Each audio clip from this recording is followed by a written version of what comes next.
Modi ji AI submit करा रहे हो या देश को नंगा दिखाने की कोशिश कर रहे हो, ये मेरा कहना नहीं है, ये तो कहना है भारतीय युवा कांग्रेस के कार्यकर्ताओं का। तभी तो उन्होंने अपनी टी शर्ट उतारकर विरोध प्रदर्शन किया। अगर आप सोशल मीडिया पर एक्टिव हैं तो आपने एक नाम जरूर सुना होगा, अश्वमीत गौतम। गलगोटिया यूनिवर्सिटी को ऑलरेडी काफी लोग अनाप शनाप बोल रहे हैं और गालियां भी दे रहे हैं। वैसे मैं इन्हें क्या ही बोलूं जब इनके नाम में पहले से ही गान और गोटिया है। वैसे ये तो सरनेम है जो आया था हितेंद्र दयाल गलगोटिया से, जिनकी 1930 में दिल्ली के कनॉट प्लेस में एडी गलगोटिया एंड सन्स नाम का बहुत ही प्रसिद्ध बुक स्टोर था, जिसे बाद में उनके बेटे भगवत दयाल गलगोटिया ने आगे बढ़ाया। और अभी उसी काम को आगे बढ़ाने वाले हैं भगवत दयाल के बेटे सुनील गलगोटिया, जो कि अभी कुलपति ऑफ गलगोटिया यूनिवर्सिटी भी है। काम चल ही रहा था कि इन सभी गलगोटियों की गोटियां नेहा मैम ने फोड़ दी। हुआ कुछ यूं कि दिल्ली में अभी एक इंडिया एआई इम्पैक्ट समिट 2026 हुआ है, जिसमें आईआईटी से लेकर Chandigarh university, MIT university, Abdul Kalam technical university से लेकर। लेकिन किसी भी चेहरे के पीछे एक कहानी होती है, एक संघर्ष होता है, एक सफ़र होता है जो उसे भीड़ से अलग बनाता है। अश्वमीत की कहानी भी कुछ ऐसी ही है, साधारण शुरुआत लेकिन असाधारण सोच। जैसा कि एक जगह लिखा गया है कि ना ग्लैमर्स ना हाई बजट, बस सच्चाई। कुत्तों कमीनों में तुम्हारा खून पी जाऊंगा, ये शब्द धर्मेंद्र पाजी अभी अगर चलने फिरने की हालत पे होते तो इस समय वो शहर की सबसे ऊंची टंकी पर चढ़कर मीडिया वालों पर चिल्लाते हुए कहते।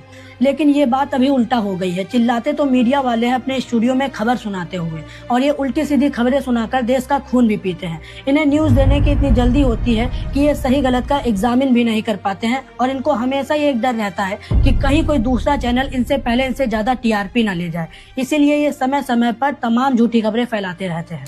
अमर रहेंगे, हमेशा जिंदा रहेंगे धर्मेंद्र अपने अभिनय के जरिए अपने चाहने वालों के दिलों में, और आज तक की भी तरफ से हम सब भावभीनी श्रद्धांजलि पूरे देश की तरफ से इस महान एक्टर को देना चाहते हैं। यही लाइन उनके पूरे व्यक्तित्व को परिभाषित करती है।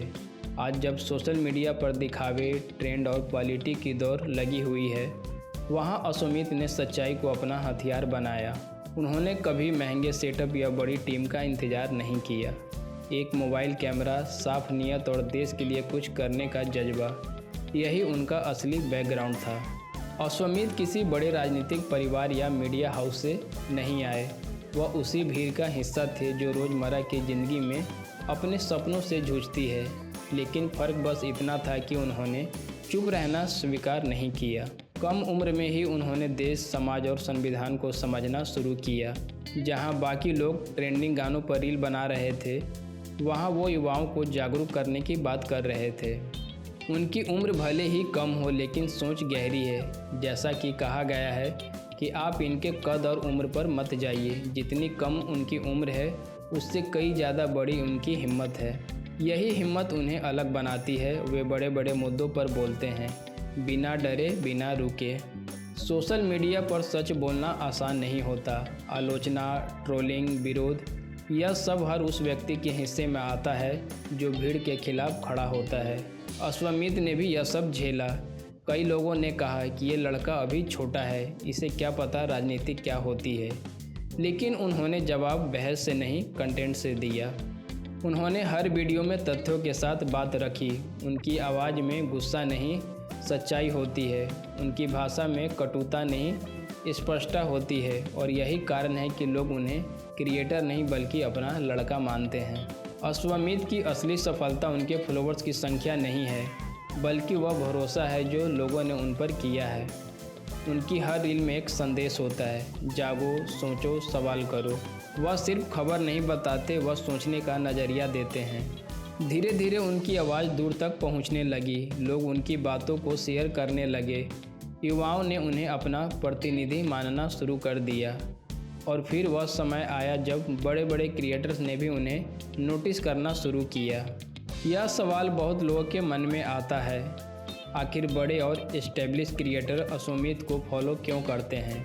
आज के दौर में असलीपन सबसे दुर्लभ चीज़ है। अश्वमीत जो बोलते हैं वही जीते हैं। उनके कंटेंट में बनावट नहीं है। बड़े क्रिएटर्स जानते हैं कि ऑडियंस नकलीपन को तुरंत पहचान लेती है, और अश्वमीत इस मामले में पूरी तरह सच्चे हैं। बहुत से लोग सोचते तो हैं लेकिन बोलने की हिम्मत नहीं जुटा पाते। अश्वमीत उन गिने चुने लोगों में से हैं जो बिना डरे अपनी बात रखते हैं। जैसा कि कहा गया है कि अश्वमित रोज उठकर ऐसे लोगों को चांटा लगाते हैं जो उम्र और पावर में बड़े हैं लेकिन हिम्मत में छोटे।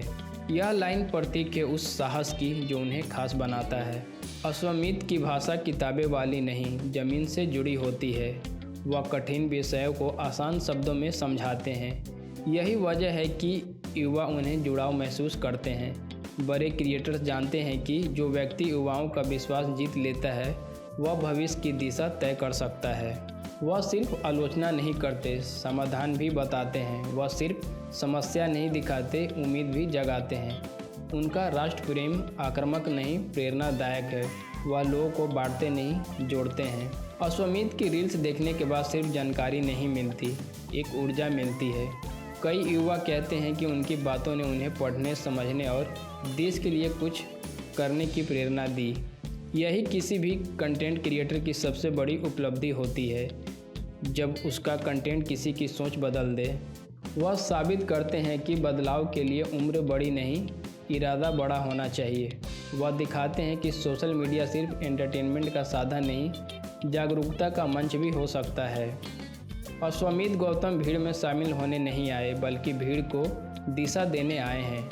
उनकी कहानी हमें सिखाती है कि अगर इरादा साफ हो और आवाज़ में सच्चाई हो तो संसाधनों की कमी भी रास्ता नहीं रोक सकती। आज जब बड़े बड़े क्रिएटर उन्हें फॉलो करते हैं तो वह सिर्फ एक व्यक्ति को नहीं, एक सोच को फॉलो कर रहे हैं। एक ऐसी सोच जो निडर है, सकारात्मक है और राष्ट्र हित में खड़ी है। अगर आपने अभी तक उनके काम को ध्यान से नहीं देखा तो मुझे तो पहले से ही पता था कि ढांडा एंटी हिंदू है, क्योंकि वो बीजेपी को ट्रोल करता है। क्या हाल है बीजेपी वाले को? और जो बीजेपी को ट्रोल करता है वो एंटी हिंदू ही होता है। शायद आप सोशल मीडिया की उन सच्ची आवाज़ों में से एक को मिस कर रहे हैं, जो सिर्फ ट्रेंड नहीं बनाती, ट्रेंड बदल देती है। मिलते हैं नेक्स्ट वीडियो में, तब तक के लिए धन्यवाद।